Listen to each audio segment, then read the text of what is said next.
हमारे साथ हैं राजद के वरिष्ठ विधायक भाई वीरेंद्र। भाई वीरेंद्र हमेशा अपने बयानों को लेकर चर्चा में रहते हैं। इस बार पंचायत सचिव के साथ बातचीत का एक ऑडियो वायरल हुआ जिसके चलते भी भाई वीरेंद्र चर्चे में हैं। सर, क्या हुआ था एक्चुअली? देखिए, हुआ था कि हम गए थे ये अपने क्षेत्र में सराय और बलुआ पंचायत के अपने दल के विधायकों का मैंने अपने दल के कार्यकर्ताओं का बैठक किया था और वोटर लिस्ट पुनरीक्षण में उसकी समीक्षा करने गया था। उसी दरमियान जो पीड़ित परिवार है वो आया और कहा कि सर ऐसे पंचायत सेवक को कर दीजिए, सर पंचायत सचिव को कर दीजिए फ़ोन। तो हम कहा कि नंबर कितना, हम नहीं जानते हैं नंबर दिया, लोग हम अपने फ़ोन से किया। हम आम आदमी हैं, हम सर्वसुलभ आदमी हैं। जो कोई भी आता है मैं उसके लिए फ़ोन करता हूँ और हमारा कर्तव्य भी बनता है। सामाजिक कार्यकर्ता होने के नाते हम कभी ईगो पालते नहीं हैं और हमने तत्क्षण फ़ोन लगाने का काम किया। कहा कि कौन? हम कहा कि भाई वीरेंद्र बोल रहे हैं। तो कौन भाई वीरेंद्र बोल रहे हैं? हम कहा कि विधायक है मनेर के, नहीं पहचानते हो? तो नहीं, हम नहीं किसी को पहचानते हैं।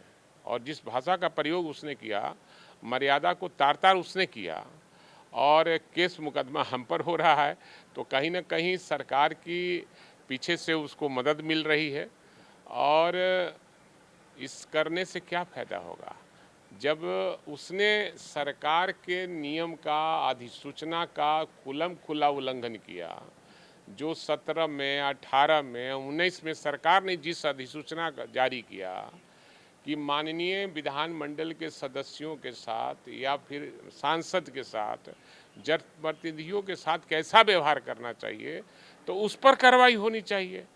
तो उल्टे हम पर कार्रवाई हो रही है। इसलिए कि ऐसा क्यों हो रहा है? हम राजद के विधायक हैं।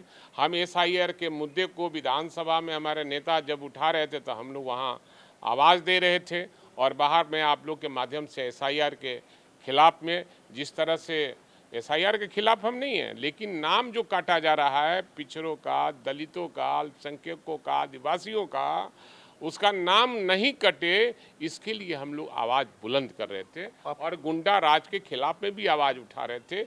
इसलिए बदले की भावना से ये काम किया जा रहा है। ऐसा आपने क्या कह दिया कि वो थाने तक जा? ये मैं कुछ नहीं कहा हूँ, आप ऑडियो देख लीजिए, उसमें पता चल जाएगा कि मेरी गलती कहाँ है, उसकी गलती कहाँ है। उस पर कार्रवाई होनी चाहिए।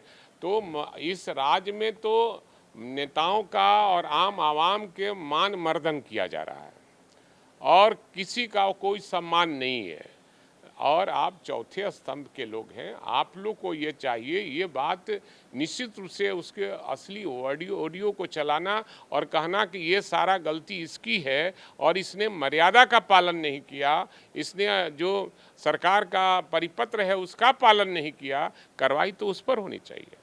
तो अगर कार्रवाई होती है, पुलिस की तरफ से एफआईआर होगा, तो फिर क्या करेंगे? अब कानूनी लड़ाई तो हो ही गया ना, अब तो कानूनी लड़ाई तो लड़ना ही ना पड़ेगा। तो ये थे भाई वीरेंद्र। इनका कहना है कि जो कुछ भी ऑडियो वायरल हुआ है उसमें जो कर्मचारी है उसके तरफ से गलती हुई है और जो भी एक्शन होगा वो इसका सामना करेंगे। कैमरा पर्सन राकेश रोशन के साथ राजीव मोहन, कशिश न्यूज़, पटना।